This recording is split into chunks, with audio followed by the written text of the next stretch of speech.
Sweet. All right. So today you want to talk about paradoxism. Yeah, paradoxism. That's like the philosophy that I'm working on. Cool. So I'm going to throw you a little curveball, but before we get into actually what it is, could you maybe talk a bit about what you want it to do, what the practical applications of it are? Okay, so basically paradoxism, it comes from the idea that instead of having this binary kind of method of thinking, which is, usually existentialism versus essentialism. So, I guess in a rough way of saying it, it would just be like people who believe in God and people who believe in the scientific method. Instead of taking, Those are not one or, opposites. Those are not opposites, though. no, they're not opposites necessarily, but they're two different means of seeing the world. Okay. I So wouldn't use the term scientific method personally. I would use God versus not God. yeah. Yeah. Um, Scientific method is pretty much neutral in that regards. Just saying. yeah, but faith versus empiricism, maybe. Is that Okay. Yeah. that a better one? That's Yeah. what I mean, really. That makes sense. So instead of supporting one or the other, I kind of paradoxism seeks to establish both as necessary, Cool. and as the two necessitations of each other that creates a paradox. Because the nature of our reality seems to be very paradoxical, and I use that as an argument and as like a sort of ground floor or like a platform to reach a higher understanding and more peace between Mhm. it's a philosophy. So Yeah. Yeah. Then ultimately, a philosophy is trying to explain as much about reality under one umbrella as possible, right? exactly. Yeah. Exactly. So So one more question before I let you launch into it. Let's define paradox. How about that? can you repeat that and also put your Yep. monitor down so I can get you in the center there? Yeah, thanks. Sweet. Is that good? What was it that you wanted me to explain? Yeah. Okay. Let's try and define paradox. What a paradox is. Okay. Yeah. Great. So I actually was going to do this at the end, but No, I'm man. going to Let's do this start with this. now. Yeah. Let's start with this. Okay. Yeah, because it is the title. Okay. So paradox is something contradictory in nature, but if you look at the word contradictory, comes from the Latin, the etymology contradictio, which literally translates to against what is said. So in linguistic terms, a contradiction is not a paradox, although it is a sort of representative. You can use contradiction as a way to describe what a paradox is. Of course, a paradox is in fact something that is grounded in physics, in the mathematical world, in a sense, as well as linguistics. It's also a conceptual thing. So like you can think of it as a contradiction of the real world. Okay, and there are different examples of that. But before I get into the examples, I think it's better to describe the three different types of paradoxes. And depending on who you are, apparently there's a debate on a fourth one. But the three main types would be veridical paradox, falsidical, and antinomy.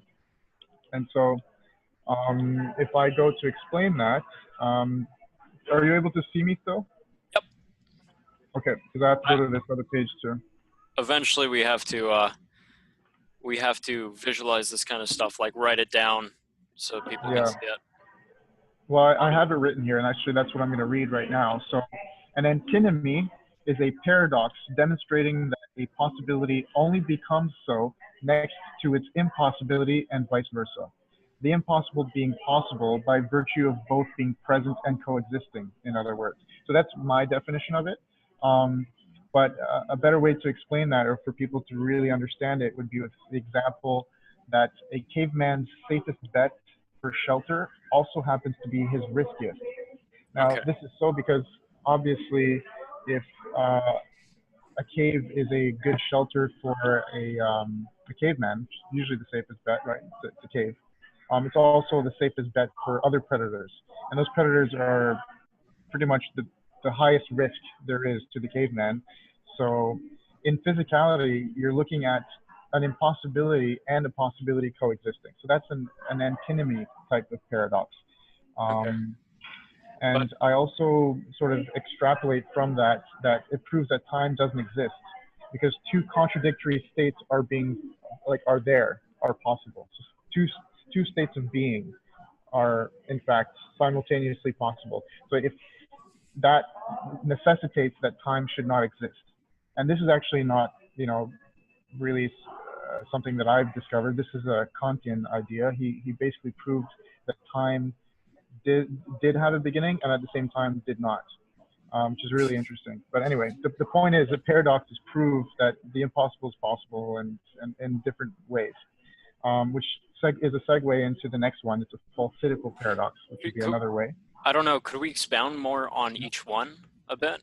Like this is antinomy, right? Yeah, this No, is you an just antinomy. antinomy. Okay. Yeah. Um, So just to work on your example, do you mind? Because I really want to ground this yeah, stuff, and maybe we could do other videos to like really ground it and go in depth on each concept. But no problem. okay, so let's use the example that you use. Like a caveman's best bet is also his worst, meaning Hmm. predators often live in caves. So if you're looking for a home, then and you see a cave, you're like, hey, that's a pretty good bet. But at the same time, I don't know, maybe there's a bear in there. Um, well, that's not necessarily grounded in physics. A lot of that is conceptual, right? That example. Yeah. And so it's like the idea of shelter. I don't know if we could find a better example for it, like something that, because you were talking about how paradox is found more in physics. You Yeah. know what I mean? Well, that's the difficult part, right? And that's why I kind of wanted to explain this at the end because Okay, the ultimately the makes sense. difficulty is to merge the consciousness with reality, external reality. Um, the two main points seems to be that, or the two main sides is usually you've got the person who separates consciousness you know from its externality, right? It basically existentialists. They say there is a real world out there, and this consciousness of mine is separate from it. Whereas the essentialists all sort of believe that that the consciousness is a sort of it's an essence that inhabits the existential worlds around us. So it's all one in a sense, separate but one inhabiting the other. Now I think both are not far off from the truth, and so these paradoxes are a way that we can see how both are possible. That we can at one time be sort of like our own thing, the consciousness being separate from the existence that we inhabit, and at the same time Hmm. be have a sort of essence to us that is kind of inhabiting the existence. And I proved that through the paradoxes and a few other things that I've put together. So um, of course, the antinomy is just the first type. There's two other types that are pretty important that kind of give you a different perspective on what's possible and what's not possible. Of course, time, space-time, matter, physics, all these kind of things are related to it, and will gain some more traction when it comes to their Yeah, definitions. that's a whole other topic. Well, not other topic, but it's pretty heavy. So we Yeah, don't want it's to heavy, pack yeah. it And we'd all. have to, not too much, yeah. But I think if people really are interested, they're going to take the time to understand these concepts a little bit more, and then it all seems to make a lot of sense. But anyway, so I'm going to try to keep it a little bit lighter for now and make it more interesting. So Cool. there's the antinomy, which was basically a paradox that demonstrates that, as far as we can tell, in the physical world, two things are possible and impossible at the same time. By virtue of how we would understand possibilities. Yeah, Um, it comes a lot often down to language and perception. exactly. Then there's the falsitical one. So it's a paradox where a conclusion appears false, and indeed is false, yet still remains absurd due to the plausibility of truth still existing. Um, this is not my example, by the way, my definition, but this is an example I found online. A flying arrow never reaches its target. So that's more the linguistic one, or directly linguistic, because Yeah. it never reaches its target while in flight, but Yeah. itself, in terms of physicality, the actual arrow, it does eventually reach a target. So that In basically actual highlights, real world cases, it yeah, does. But as it's described, it's an arrow in flight, which, yeah, exactly, yeah, which never reaches its target. So it's a linguistic sort of parlor trick, if you will.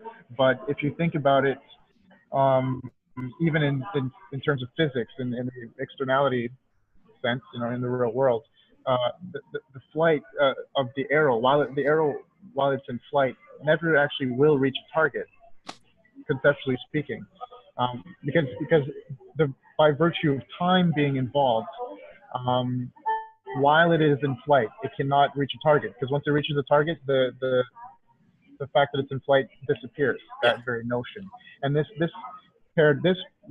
paradox sort of basically highlights how there's a relation between space-time and matter, because truth depends on the perspective taken here, right? Either from time or matter. So if you say, well, while it's in flight, by virtue of the word while, then you know that that there's truth in this paradox. And But yeah, the, yeah, the paradox becomes false the moment that you switch perspective and you say, well, instead of time, you think of it as an arrow that is meant to hit a target. Then you're like, well, yeah, it will eventually hit a target, so therefore the paradox is false. So that's a falsidical paradox. And I'm just going to finish it off with veridical, so people get the sense of the difference of it. A veridical paradox is one where the conclusion is shown to be true despite its impossibility. It's more of like a paradox in the traditional sense of the term, where people would think about it, right? It would be like, well, that's impossible, but you can think about it, and it sort of still is. So the most famous one would be Schrodinger's cat, right?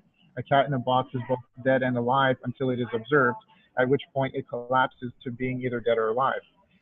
This actually proves that time exists, because prior to an event, a state cannot exist, like a state of being cannot exist, right? So the event of opening the box was needed in order for the 50-50 probability of the cat being alive or dead to exist. Before that, it was a possibility of both. It was both at the same time. And this is what quantum physics is set around, right? So that is interesting, that these paradoxes prove what Kant really strove to explain, which is that time, sort of exists and doesn't exist at the same time. That in itself is a paradox, right? Like time may very well be the greatest paradox.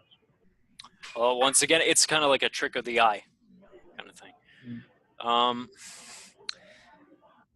well, okay, so a lot of this is just coming down to, we're showing examples of how paradoxes can exist and do exist, and how that understanding can kind of be applied to deeper topics that might down the line or have a kind of a domino effect on other aspects of our lives, right? Exactly. That's Yeah. that's the so paradoxism. I guess I'm not going to explain directly exactly how I'm going to do that, except for, okay, maybe I should establish it in a phrase or two. So paradoxism is itself the practice of trying to establish or understand concepts that usually cause harm or confusion or pain or whatever, to try to understand them as a paradox, because they usually are paradoxes, right? Most of, I think, the confusion in the world stems from the fact that there's a paradox at play. So that's paradoxism. But the operating principle of paradoxism is something that I sort of coined, and I merged the word essentialism and existentialism, and I call it existentialism, because and Some people might have a existentialism, hard time with that. sure, but I mean, Existentialism. I got it. Yeah, existentialism, but it's actually pretty simple. I mean, it's the operating principle of paradoxism, and the reason for that is because I basically propose that existence is its own essence, right? So I'm going back to what I said earlier. I think that both are in part true. that, there isn't necessarily, the world doesn't necessarily function exclusively as, there being an essence to everything, um, as much as there everything is just without an essence. I think a little bit of both is true. So that's existentialism. Okay. So again, That's something that we have to go deeper on. Is like, what do you mean by the essence when you're talking about the essence of yeah. Well, reality I just mean itself? the separation of um, of matter and physics to something that doesn't exist in terms of how we can conceive. I don't know if you would say conceive, but the concepts that we create about essence is usually something that is immaterial. It's absolutely without any basis in reality as we know it. It's always like a creation of something that will never exist. It's kind of like infinite regress, if you will, Okay. right? It's always like, well, it's got to be something. So like, say we were to find the soul or quantify it in some way, shape, or form. Um, I mean, some people do, and even the essentialists, they'll say, well, I can feel it. I'm connected. I feel transcendence. That's In a not sense, quantifying it. That's a subjective experience of it, though. yeah, but some people consider subjective experience to be a quantitative thing. It's like basis for them enough. It's like, well, this is quantitative enough for me to believe in it, right? So again, I mean, you could play, depends on the definitions of every word we're going to use until we eventually, come Yeah. to an agreement on what the letter A is. So I think, um, so that's my definition of essence, right?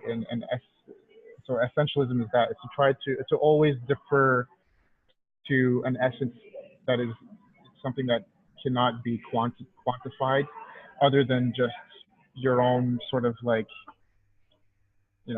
I guess, ability to feel it, which is technically a way to quantify it. So, do you know what I mean? Like, Yeah.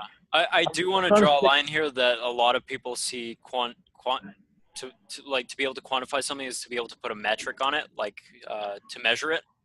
yeah, But but that would be the existentialists, right? The essentialists, they say it's not, you can't measure it, but you can feel it, which to us, a feeling is the measurement if you're an existentialist. And that's a paradox in yeah, itself, right? That's what I'm trying to say. that's the hard part. The paradox, like the paradox is, not only do they cause conflict, but we live by them. We try to resolve them with a paradox. And that's what the essentialists do. And technically what the existentialists do as well. That's my definition. Um, Therefore, okay, so paradoxism seeks to create paradoxes, or at least understand them clearly, so as to reach a better understanding and a clarity, if you will. The operating principle of paradoxism is existentialism, which is the proposition that existence is its own essence, so that both are sort of true in their own ways. And of course, those two things are linked with space-time and matter and consciousness. So I see space-time and matter. So I use matter. I call them physics in my in the way that I write. When I use the word physics, I mean it in terms of matter as well, not just the physics of matter, meaning the movement and the laws and the things like that. So technically, space-time and physics and consciousness to me are on one spectrum. It's a gradient. I don't necessarily see them as two separate things. I see this gradient as, you know, the it's like two parts of one whole. Do you know what I mean? Yeah, it's a spectrum. It's a spectrum. It's like black and white, and then all the shades of gray in between. Exactly. Yeah. So, um, in order to better understand paradoxism, you have to understand the relationship between consciousness and its constituents. And the constituents of consciousness is paradoxical, of course, in nature. The constituents of consciousness is existence itself. It's physics, it's matter, it's because we are made of it, right? Okay. So that's the argument that I use. Um, if I go into greater detail on that, I would basically go and start with the cogito. So cogito ergo sum, I think, therefore I am. It resumes it really well. If I'm not going to get into detail, that's what I would say. I think, therefore I am. which was Descartes who came up with that. I would add, however, therefore I think, ad infinitum, basically infinite, right? I I think, think, therefore I therefore I am, am, therefore I therefore I think think, there. Yeah. therefore I am, therefore I think. So if you realize it this way, it's a little bit more clear in its paradox, in the sense that you know, you create your own reality, but your reality creates you. They're both sort of like possible.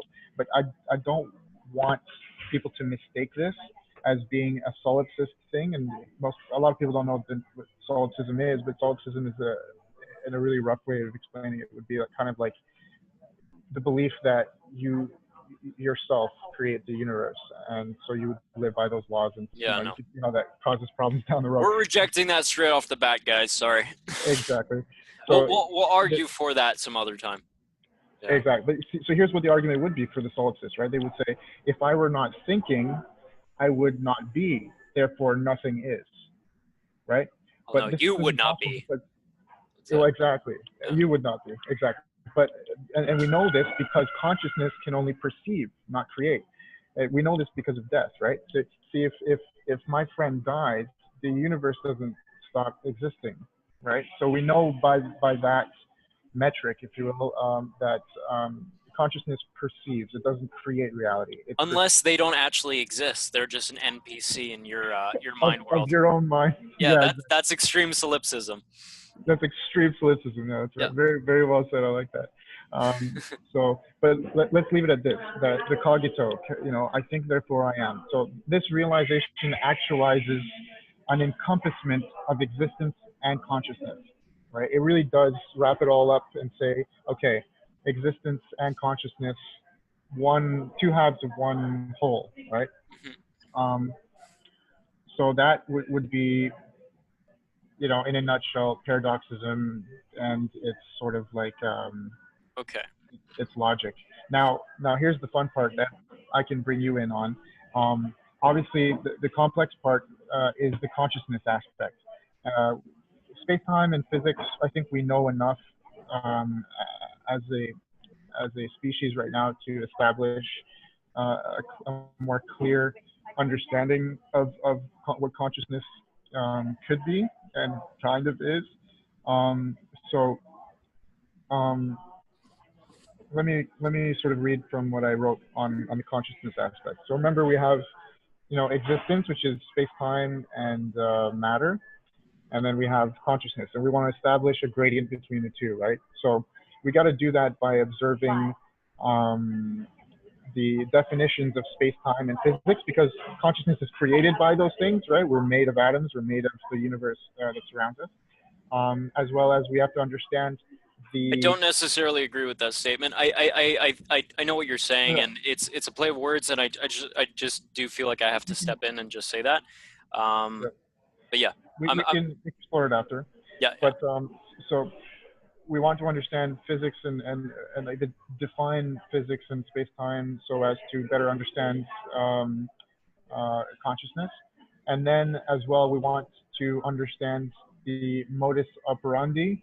I'm trying to, you know, use Latin terms for this kind of stuff, but the mode of operation, in a sense, of consciousness, which happens to be, in my opinion, like I said, faith or empiricism. This is how we operate. You know, and I equate it to the essence that people tend to explain, right?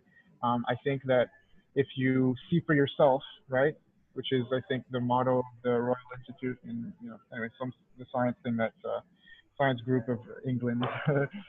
Anyway, the point is the essence, sort of, that you feel of the world, that special feeling that people attach to the essence, if you will, the soul.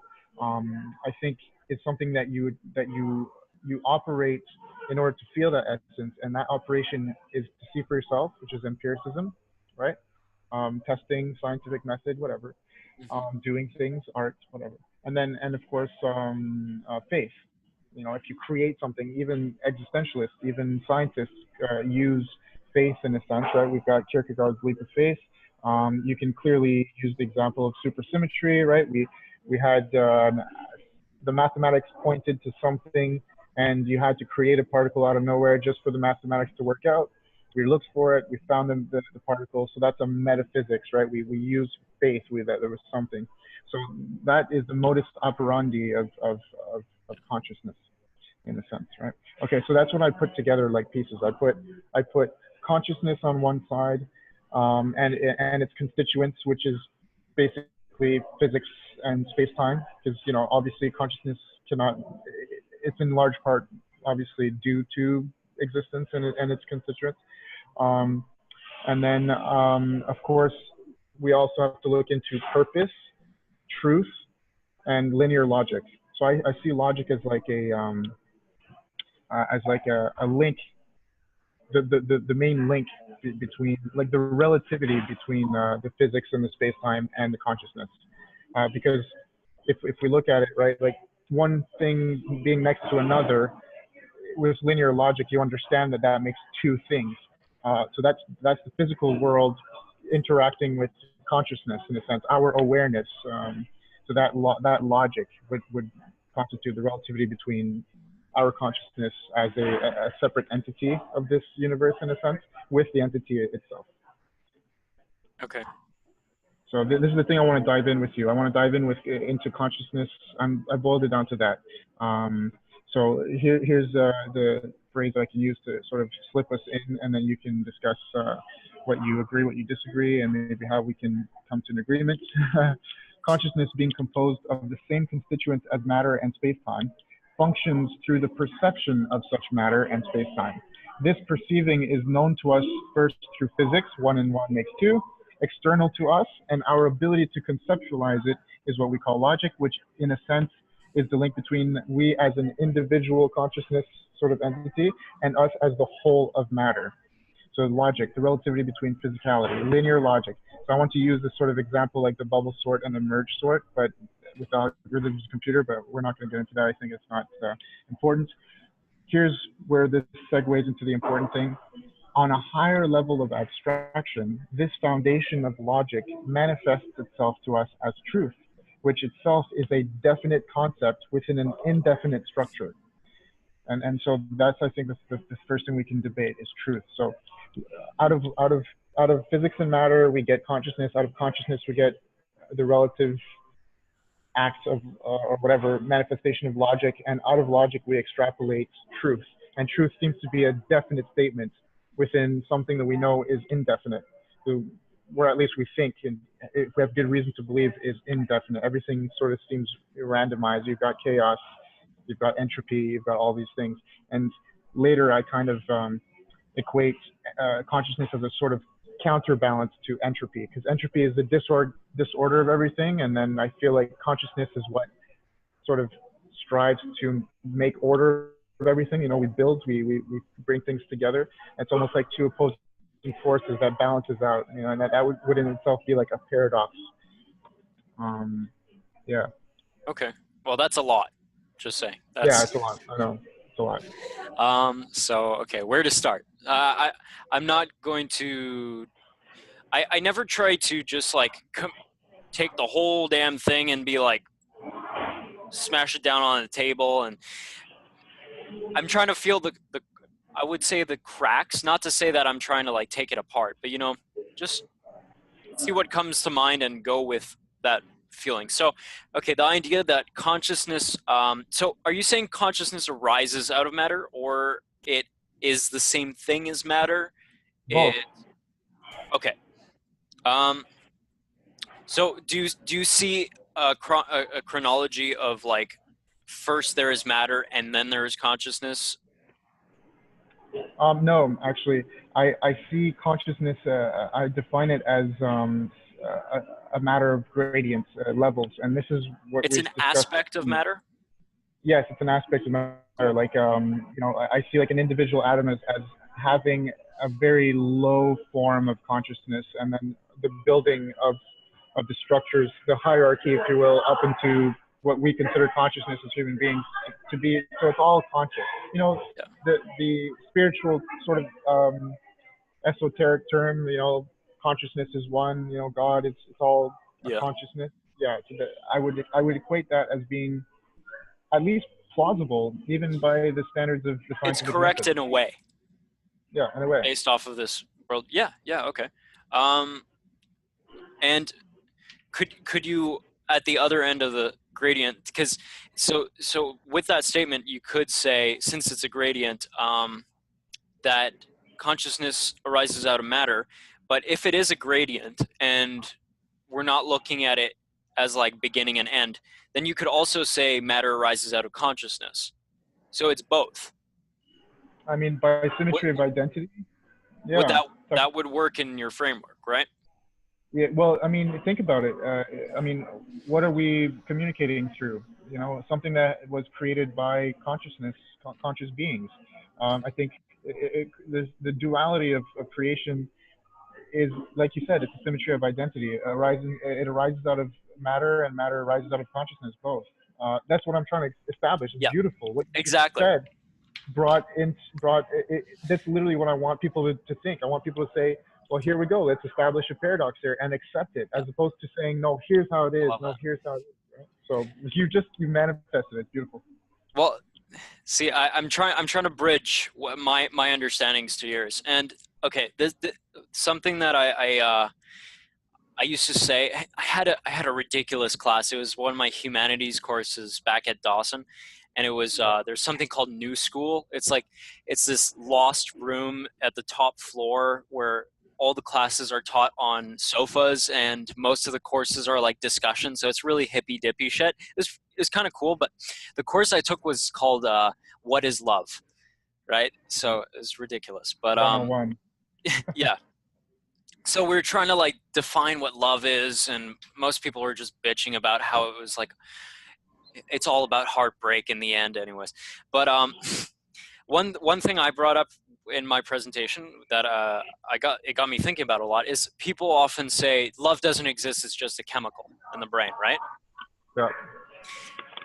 And I think this ties into what you're saying, because the way I was saying it is, well, yes, yeah, it is just a chemical, but like if you look at these chemicals and you look on the quantum level, then these are like these like patterns of geometric lights flying through empty space. It's like it's beautiful. It's almost sacred on in a sense, and everything is if you see it from that perspective. If you say it's just chemicals, well then yeah, sure. Yeah, but here's the thing, those chemicals are reacting and are actually acting with a pattern that has no physical basis in this universe.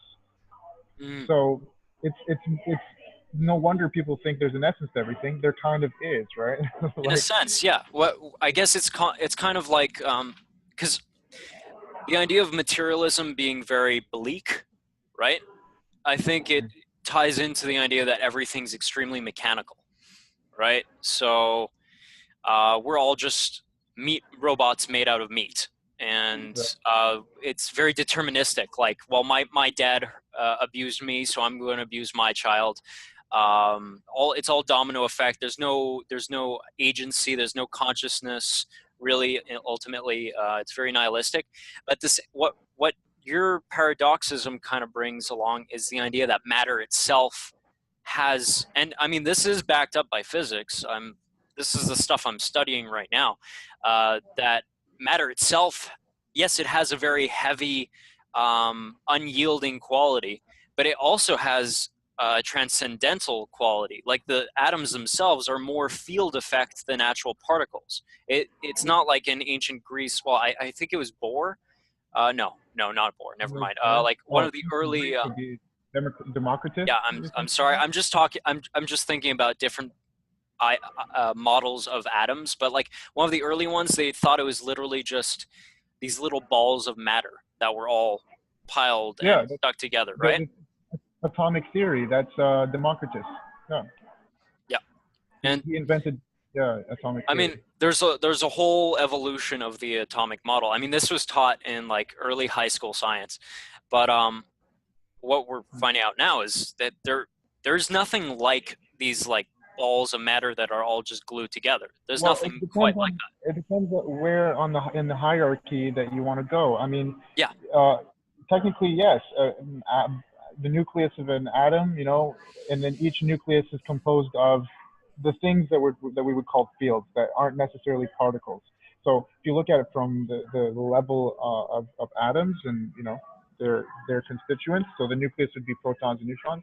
Then that nucleus, that's a ball, that's a sphere, that's in line with his theory. But then we went further, and then we discovered that, well, these little protons and neutrons that make up the ball, the atom, well, they're made of quarks. And these quarks, up quarks, down quarks, charm, all these weird sort of quarks, well, they're all fields. They're all little invisible forces like gravity and like electromagnetism, all these things. It's just Exactly. and even electromagnetism and gravity, these are like, and I know you're gonna love this because this is totally up your alley, but these are like waves. They're little ripples in a sense. They Yeah. have a consistent sort of flow, like a rhythm. And you're like, well, where does That's this what rhythm come frequency from? is. Frequency. That's Yeah. that's the word I was looking for. That Yeah. buzzword is it's gonna get his goat. He loves that. But basically, that frequency is literally like it's divine. We have no choice to call it that, right? Well, yeah. I Now, mean, how there's a how miraculous aspect to the fact that it exists at there, all. there is exactly. I mean, and it's undeniable. Even Hawking said things like that, but they didn't agree with extrapolating information from it, like an argument from ignorance. It's like, oh, okay, so there must be some dude named blah blah blah who has decided to make sure that we don't have sex unless we're married and all this kind of stuff. Like, how do you extrapolate information from a rhythm like that? Specific information, right? Um, but anyway, that was sort of getting off track, but I think I really liked your digression because it really did explain a practical application for paradoxism. You looked at I don't know if you would call that a moral issue, but it was definitely a concept that we struggle with, love, a very important concept that causes conflict, and we can choose to look at it as being both a matter of physics, a matter of mechanical sort of being, if you will, and a kind of a divine spark as well, Yeah. right? So Exactly. it'll achieve more acceptance. So I think while we're talking about physics and space-time, I think we should look at that in more detail as well. So, like I said, consciousness perceiving the very structure it is made of also creates a paradox out of the very notion of the things that it's created of, which is physics and space-time. So I want to define space-time very shortly in terms of a paradox, practically applying a paradox to the notion of space-time. Just for some people who may not know much about space-time, I think I want. How about you explain what space is, and then how space and time are related? Einstein's theory of relativity. Just explain it real quick, please. Well, I honestly, I don't have a proper definition for it. If you want me to go off the bat, I don't often work with that perception, No, but that basically, framing. I just want to say that space time is that there's a relativity between the two. If you travel in space, Yeah, right, yeah, a okay. certain amount of Yeah, yeah. time will pass, right? Well, it's Uh, like if you go near a black hole, then time will seem like it's passing normally to you, but millions of years are passing by on Earth. yeah. It's So the relativity is affected by another force, which is gravity, and black holes are super dense, have tons of gravity, therefore changes space time, mhm. or changes time. Um, so that's the basic. Don't go chilling near black holes, by the way. Yeah, no, it's no bueno. So anyway, so space-time, the paradox that arises out of space-time that I'm trying to crystallize is that it is a construct of reality wherein fluidity and stasis coexist. Because if you think about it, space and time, if you don't have time, then matter wouldn't be able to, and we don't know which comes first, chicken or the egg, of course. But if time does not exist, if nothing if there's no time, there's no linear sort of like progression of anything, then matter wouldn't be able to move. It wouldn't be fluid, Hmm. right? So Would just be frozen. you use the word fluidity. Could I use movement or Movement, motion? sure. Yeah, motion. so it's kind of like motion or movement is the connector between the subjective aspect of time and the object. Well, not technically. I guess it is objective, but like these two aspects. But it's the connection between time and space, or Yeah. time and matter too. Well, I think I think it's something that arises out of the relativity between space and time. So Okay. it's something that arises from. So fluidity, but the paradox is that fluidity and stasis can coexist. That means things that don't move, like, because technically stasis. So think about it this way: if everything is always moving all the time, right? And we understand this via time, via our construct of time. We can measure fluidity. But if we had no concept of time, if we had no way to measure it, right? Technically, everything is a stasis. We wouldn't. Time is our language that we use that our brains use to understand movement. If we didn't have the capacity for understanding time the way we do, then nothing would appear to move to us. It would be stasis. So Okay. take So us out of the picture. it's like let's just say the world. I want people to imagine this. Um, Sure. the world. There's. I like to get people in on it so they can feel it and really like start understanding this That's why. stuff. That's why I got you. I got you here. That's why. Thanks, man. Um, but like, okay, imagine it's never really day or night. It's like constant dawn forever, right? There's no Sure. seasons. There are just trees there. There are just plants. And I guess at this point, it gets scary because it's like nothing moves. So at that Yeah. point, you're just a tree, and there's just trees everywhere. Yeah. And I think it, sorry, I'm I'm getting too into it, but at that point, it kind of feels like there would be such a lack of contrast. I wouldn't even be able to perceive things. I wouldn't. You No. wouldn't. There wouldn't be consciousness at that point. No. Maybe Oh, this not. is Maybe fucking with me. This is great. that's crazy. Yeah. But of course, it's arguable. You could always think, well, because that is a very solipsistic view. It's a very essentialist type perspective because you're saying, well, without consciousness, nothing actually moves. Nothing exists technically. But I don't think that that's the case. I think things could exist, and I just don't know I'm not certain that things necessarily move. We see them as moving, but if you think of all of time, the infinite, whether there's a beginning or an ending, if you think of events and matter all just sort of happening at once, which is what it would be like if you're an external prime mover, if you're observing all this, it would just be one solid state sort of, kind of thing. I think no matter how much movement we can perceive, I think all of it in the end goal is sort of static, you I know. think there's Um, something. There's a term I think a philosopher uses, the romancing of the stones. So it's how stones seem completely unmoving, but if you look at them on a atomic level, they're very very active. And not only that, they're acting on the environment all the time. Even the low magnetic forces, they're moving towards or apart from each other very very slowly. So this. exactly. It depends on where you are on the spectrum. So you can see stasis, you can see movements. Very, very good. Very well said. That's perfect. I like that. The romance of the rocks. So I got to remember that. So that's space time, right? We see we have a paradox that we've kind of crystallized with space time. Maybe we can end the argument there, or at least diffuse the argument and be like, look, guys, you can't just argue about this. Do you know what I mean? So then let's go to physics, which is, you know, and I want to physics in this context means like the construct of reality, like the actual space, the you know the Matter. movements of every matter. It's more matter, yeah. I think Which is very closely connected to space time, by the way. It's just yeah, exactly. we're not Very going close. into a completely different category here. Exactly. I like to define it as a construct of reality wherein existence and non-existence coexist. Because if you look at, like we were saying, if you go down to quantum physics, if you look at the two extremes of this gradient, the spectrum that we're talking about, then, like I said, like all possibilities exist until they're observed, and for some reason, different states of being are simultaneously existing, despite the impossibility of it by the laws of physics that we inhabit.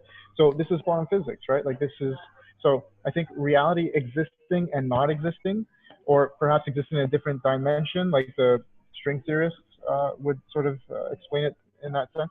That to me is like, I guess, a way that we could crystallize a paradox when it comes to physics, when it comes to reality. The laws of physics seems to point at the fact that existence and non-existence can coexist, and in fact do. It's like they necessitate each other. Okay, You know what I well, mean? with that specific example, what is non-existence? What are you talking about when you say that? Well, exactly. It's how do you define non-existence? Well, I think it's something that Kind you of, it need. feels kind of self-refuting. It's just like, it's It just is. not. I mean, Nothing the is nothing, kind of. the best way I could sort of the best example I would use for people to grasp this in their minds would be to imagine what their lives were like before they were born. That's the closest I think we could get to understanding nothingness. But nothingness on the full scale of nothingness, in the way that we're talking about it right now, the complete lack of existence, well, that has to do with the prime mover sort of infinite regress problem, right?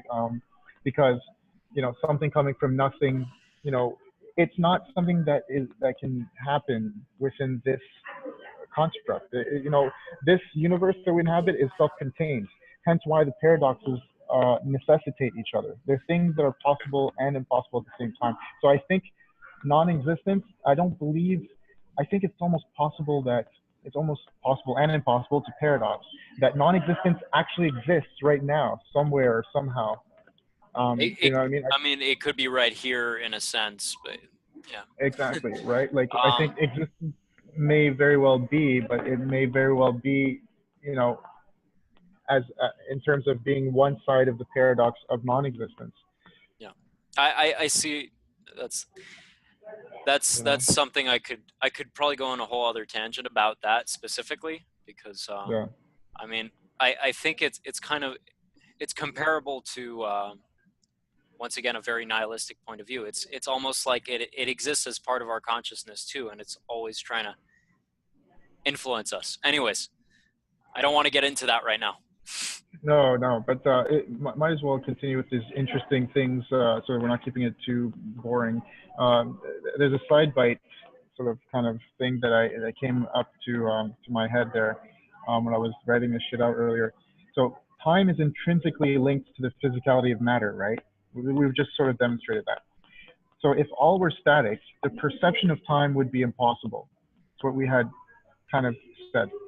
So it makes me think that light is almost the boundary. It's almost like the speed of light protects existence. Like if we were to somehow get faster than the speed of light, then everything would stop existing.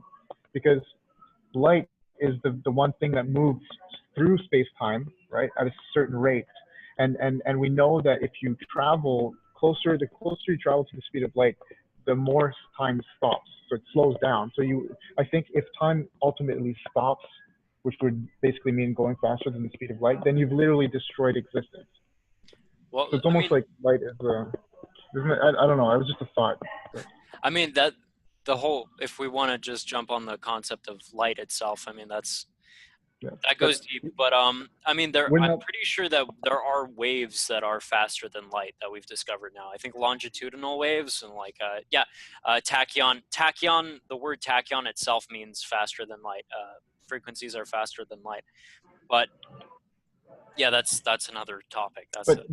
faster, it depends on what sense, right? Like when we say fast, we mean fast in terms of, linear, like travel in space, Yeah, right? So like yeah. tachyon, I would think a tachyon to probably be something like, let's say, a string of matter, for example, that extends across all of space-time and is just vibrating. But so that's technically not faster than the speed of light. I mean, it is Okay, paradoxically so, so that's but almost talking on the it's quantum level of like things that are very far apart interacting yeah, right yeah, away. and Yeah. yeah, like that's faster than the speed of light, sure, but it's not really traveling faster than the speed Yeah. of light in So terms of it it just kind of crossing. is there. Yeah, like it's not crossing the boundary, like it's not crossing an area of space. but things can emit tachyon energy. Yeah, I don't know enough about this stuff to really comment, but it was just like a thing that popped up. Right now, we're just kind of going off on a tangent for fun, so yeah. But it's a lot of fun. I think we should get into this later. Okay, Yeah, sure. So this brings me to part 3 of paradoxism, which is what I really already explained, which is the modus operandi. So I'm just going to say what I wrote here, because maybe there's something new that I didn't think of. So I think of the modus operandi of humans being software to our hardware, what could be described as being the essence of ourselves as individuals that are part of the whole. It's a sort of 2-part axiom. Now, I mean this in terms of 2 things revolving around an axiom, not 2 axioms. So faith and empiricism, like we were talking about earlier, physics and metaphysics, right? Just existence and non-existence. Exactly, the sort of paradoxical nature, like a duality in a sense. So these 2 things are how consciousness navigates between itself as a concentrated point, which would be the individual self, right, and itself as a whole, so existence in its entirety. So that's how I see essence in a sense. So such an MO, modus operandi, is fragmented as exactly that, 2 parts, when in fact it should be crystallized as a paradoxical antinomy and integrated as our thought process. So yeah, so basically I'm just trying to say that if at the root of how we think, which is empiricism or faith, if we were to integrate this paradoxical antinomy, trying to get used to that word, that obviously it would be more productive, and well-being and happiness would stem forth from that. Well, so that's what I say right here. Both faith and empiricism are the duality at hand, both sides of the paradox. To realize this is to be truly rational. Hence, we need to understand the paradoxical nature of our reality in practical terms. And so this is where I sort of plug my the next part of my philosophy, because see, like paradoxism, it's operating principle of existentialism, which is existence being its own essence, is one thing, but then how do you apply that practically in our day-to-day lives? So I'm writing something right now called The Practical Manifest of Pure Being. You're already privy to it. I still got to continue on it, and that's something we can sort of discuss in a new podcast when I present that one. But yeah, when it comes to purpose, morality, value, all these things, I think paradoxism can help us accept reality a little bit better and has value in that sense. But for practical application, it gets more complex, obviously. Well, I like to say work, play. Work, play, yeah. You have to work hard to make for a good life, but you got to not give a fuck sometimes to enjoy it. I mean, that is part of the paradox in itself. It's like we need military to protect borders, but we need art to make life worthwhile in the first place. Exactly, dude. Okay, so I have to get into this practical manifest then. Because I'm pretty much done anyway with the paradoxism thing. So here's how I sort of kind of describe it. I think that in order to bring this paradoxist idea into something more practical, we can harness its ability. I think when it comes to that, we need to separate this to 3 groups, with each of them have 3 categories. So there's existentialism. Okay. Kind of. Well, there's existentialism, there's ego, and then there's I wish I had it in front of me. There's a 3rd part. Sorry, I'm a little bit tired there, but I should really have. Anyway, but the point is that we've talked about that part. We've talked about existentialism and existence, right? But there's the ego now that we have to talk about. So that's part of consciousness. So ego is important. And then I think about, because we're talking about trying to navigate, society and how we commune together and all this stuff. So ego is a part of that. And then I also talk about morality, art, and organization. So when it comes to organization, I mean everything has to do with survival. And when I talk about art, I mean everything that is right after survival. So anything that has nothing to do with survival. So for example, if I build a house for shelter, that will help me survive. But there's a reason for why I built it in a specific place. There's a reason why I chose a specific color of brick. Do you know what I mean? Things that have no actual practical application towards my survival, I consider art. This is why some people say, oh, you know, like I build cars for a living, but you know, it's fucking art, right? You know, you can make art out of everything. It's some people, they pick up garbage and they do it in a way that's artistic, it's artful. They feel like, Some you people know, raise their kids in a way.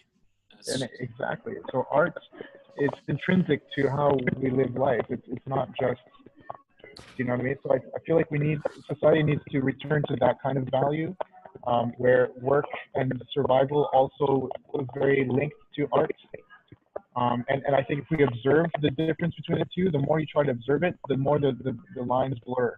The more you start to realize, well, what really is survival and what really is art, you know? Well, one motivates the other. The person who has more to live for will Yeah, win in a fight. Not always, but they'll have. exactly. It's a good And advantage. we need to set this up, and sometimes we see some companies trying to do that, like, you know, call centers are making, you know, living rooms and shit like that, but at the end of the day, it's still shit work. You know what I mean? Well, But it's because the very. If I'm going to get very yeah, grounded about this, but like usually it's because these companies are based off of basic values that are not balanced. They're yeah. they tend to be like way too profit based.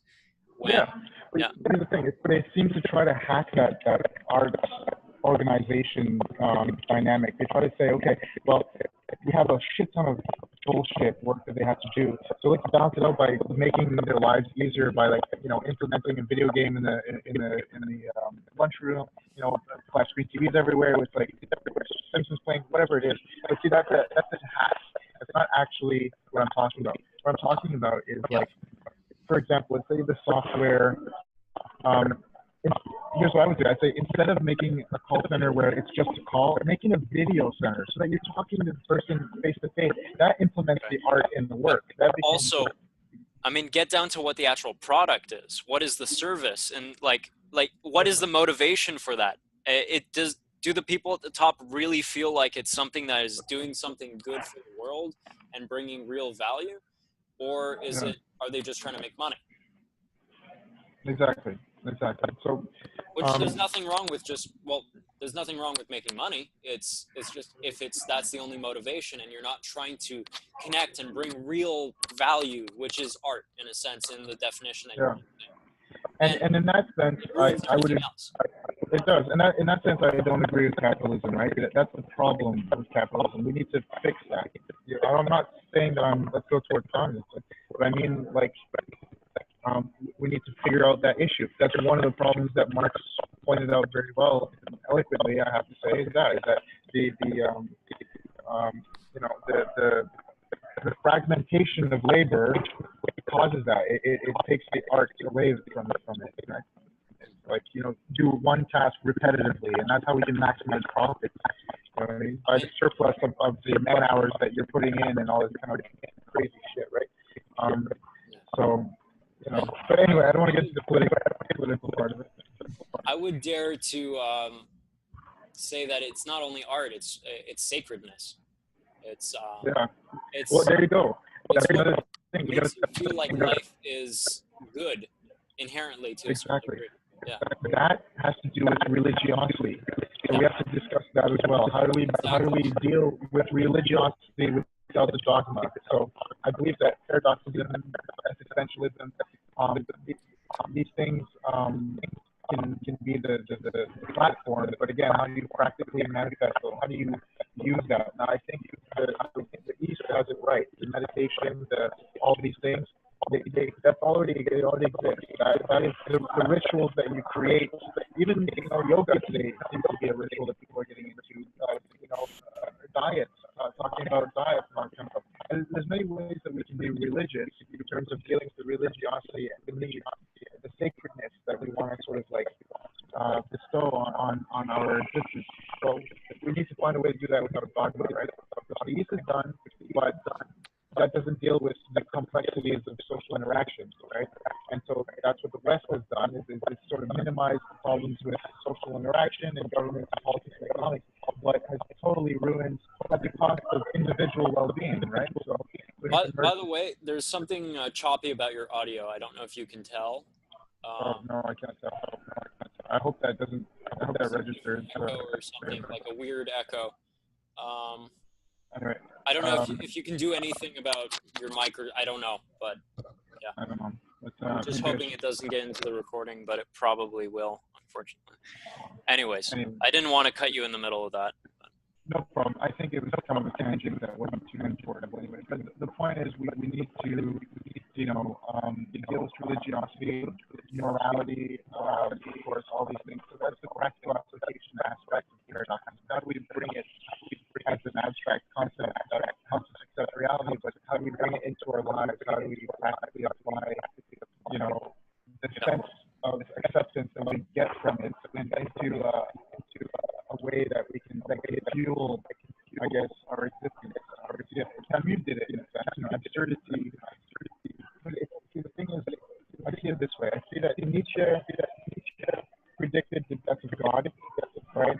And through the nihilistic paradox that Nietzsche sort of uncovered, which is that the belief in nothing is in itself a belief, and that people will ultimately always need to believe in something. It's impossible to live, to not blow your brains out without belief. Sorry, I can't understand what you're saying too well. It's weird. It's getting really choppy.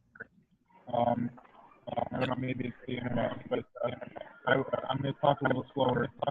I was just saying that Camus seems to have taken Nietzsche's nihilistic paradox, which is basically the realization that people will always have a belief. It's impossible not to believe, because if you don't believe in nothing, believing in nothing, believing in itself is a belief. That's the paradox.